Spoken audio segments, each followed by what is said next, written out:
हर प्रकार की वर्चस्व चीखों, धमकियों या सीधे थोपने से नहीं होती। अक्सर यह चुपचाप, लगभग अदृश्य तरीके से होता है। यही है सूक्ष्म वर्चस्व की सच्चाई, एक ऐसा नियंत्रण जो नियंत्रण नहीं लगता, थोपने के बजाय ये ले जाता है, आदेश देने के बजाय ये सुझाव देता है। और इसलिए यह इतना खतरनाक है क्योंकि यह उस पर भी नजर नहीं आता जिसे वर्चस्व में रखा गया है। सूक्ष्म वर्चस्व छोटे चुनावों में बनता है। यह उन इशारों से शुरू होता है जो दयालु दिखते हैं, उन सलाहों से जो अच्छे इरादे की लगती हैं, उन टिप्पणियों से जो तटस्थ लगती हैं। जो व्यक्ति सूक्ष्मता से वर्चस्व करता है वह दूसरे को पढ़ना जानता है। वह प्रतिक्रियाओं को देखता है, सीमाओं को आजमाता है, कमजोरियों को समझता है और उसके आधार पर वह दूसरे के व्यवहार को आकार देता है, जबरदस्ती से नहीं बल्कि भावनात्मक प्रभाव से। वर्चस्व में रखा गया व्यक्ति अक्सर बिना महसूस किए अनुकूलन करना शुरू कर देता है, अपने फैसले, अपने स्वाद और यहाँ तक कि अपनी मान्यताएं भी बदलने लगता है दूसरों की उम्मीदों के अनुरूप। इस प्रकार का वर्चस्व मुख्य रूप से अप्रत्यक्ष मनोवैज्ञानिक नियंत्रण का है। सूक्ष्मता इसमें है कि कैसे सीधे टकराव से बचा जाता है। ऐसा मत करो कहने के बजाय आता है, क्या तुम्हें यकीन है कि यह तुम्हारे लिए सबसे अच्छा है। मैं आदेश नहीं दे रहा कहने के बजाय आता है, मैं सिर्फ मदद करने की कोशिश कर रहा हूँ। यह एक धुंधला क्षेत्र बनाता है जहां वर्चस्व में रखा गया व्यक्ति खुद को बिल्कुल बाध्य नहीं महसूस करता, लेकिन लगातार दूसरे की अपेक्षाओं के अनुसार कार्य करने के लिए झुकता रहता है। यही उस अम्बिगुअस जगह है जहां सूक्ष्म वर्चस्व अपनी शक्ति पाता है। संदेह ने निश्चितता की जगह ले ली है। दूसरे को निराश करने का डर अपनी इच्छा को पूरा करने की चाह से ज्यादा भारी हो गया है। व्यक्ति शुरुआत करता है हर कदम को दूसरे की प्रतिक्रिया के हिसाब से मापने, अनुमान लगाने, और वह दूसरा बदले में संबंध का नीरव केंद्र बन जाता है, हमेशा मूल्यांकन, स्वीकृति या अस्वीकृति की स्थिति में, भले ही कुछ नहीं कहे। इस प्रकार के वर्चस्व में सबसे ज्यादा इस्तेमाल किया जाने वाला यंत्र है भावनात्मक रूप से शर्तबद्ध सुदृढ़ीकरण। इसका मतलब है कि वर्चस्व वाला व्यक्ति तभी स्वीकृति, स्नेह या मान्यता देता है जब दूसरा उसकी अपेक्षाओं के अनुसार कार्य करता है। जब यह नहीं होता तो स्नेह गायब हो जाता है, स्वर बदल जाता है, मौन छा जाता है। यह एक पुरस्कार और दंड प्रणाली है जो मौखिक नहीं बल्कि भावनात्मक रूप से काम करती है। स्नेह की कमी एक मौन दंड का रूप ले लेती है और धीरे धीरे वर्चस्व में रखा गया व्यक्ति सीख जाता है कि वह उस स्नेह वापसी को पैदा करने वाली किसी भी चीज से बचे। सूक्ष्म वर्चस्व में एक और सामान्य रणनीति है लगातार तथ्यों की पुनर्व्याख्या। व्यक्ति जो महसूस करता है, सोचता है या देखता है, उसे अक्सर चुनौती दी जाती है।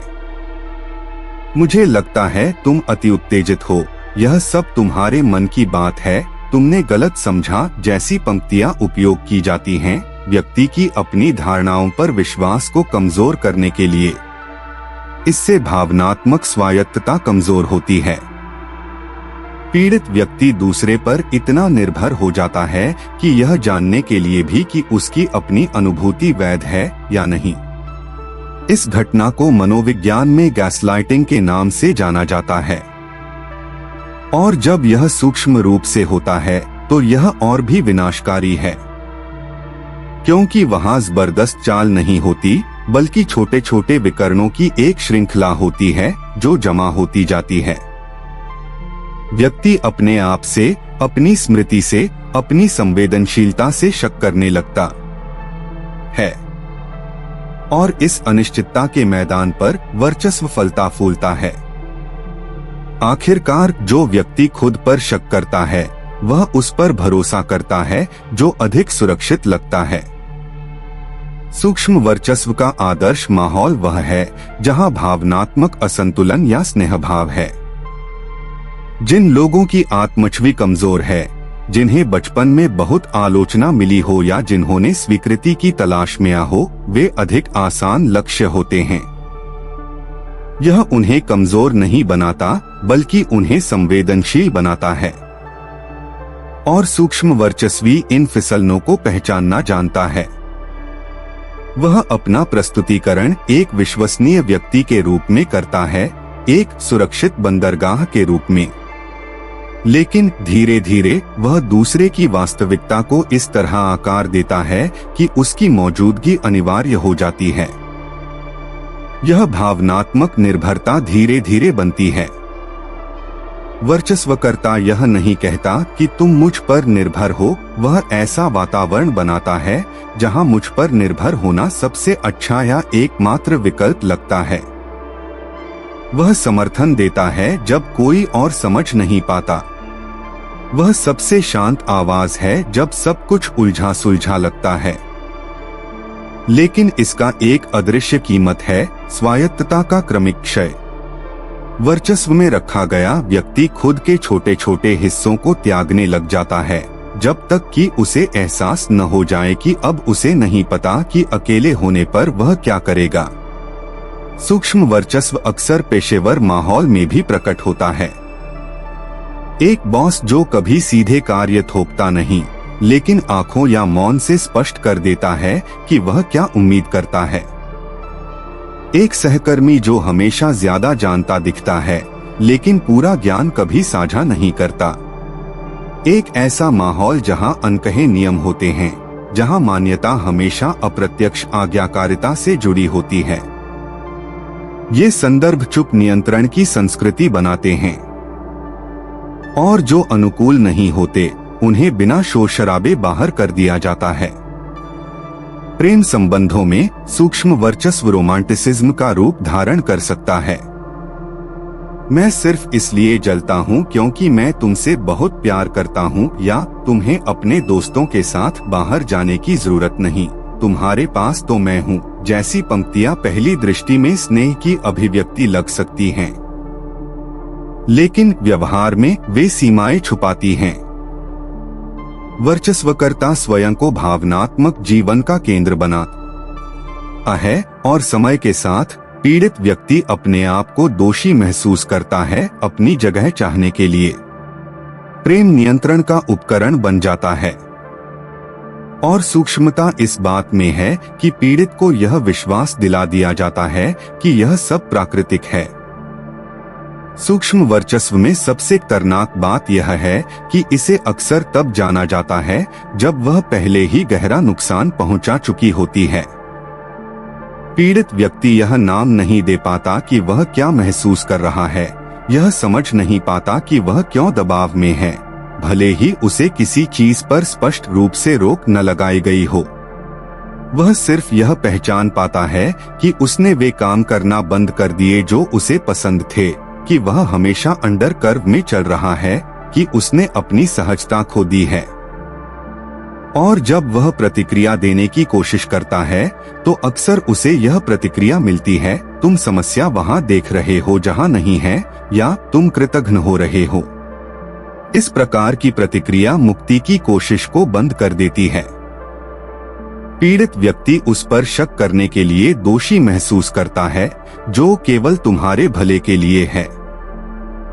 उसे शर्म महसूस होती है उन कार्यों से परेशान होने पर जो सामान्य लगते हैं, और इसके साथ वह फिर से समर्पण के चक्र में लौट जाता है, यह मानकर कि समस्या उसमें है।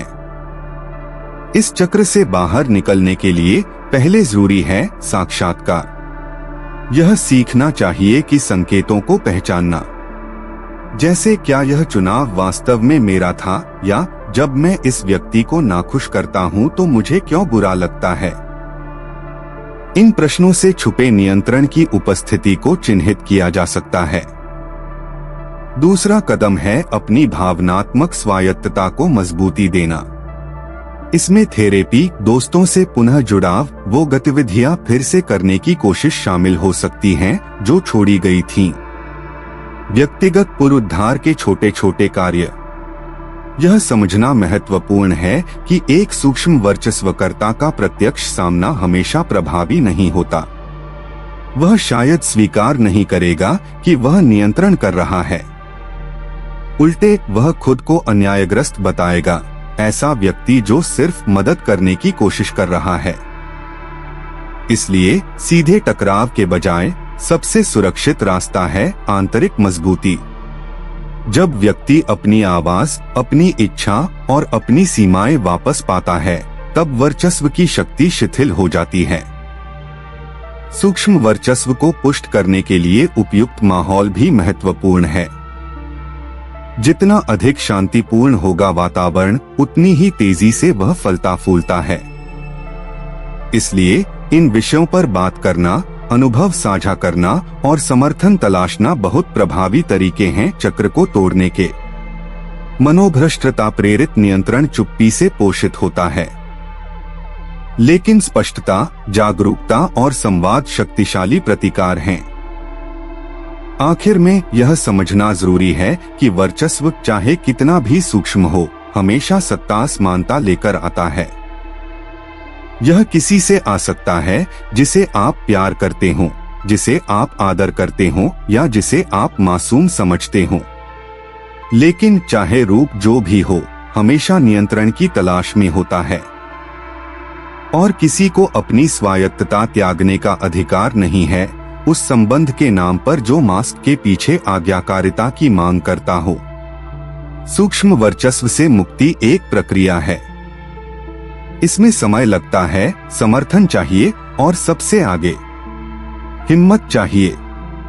लेकिन यह साथ एक यात्रा है, अपने आप से फिर मिलने की, उस चाहत से मिलने की, उस विश्वास से मिलने की जो आप रखते थे।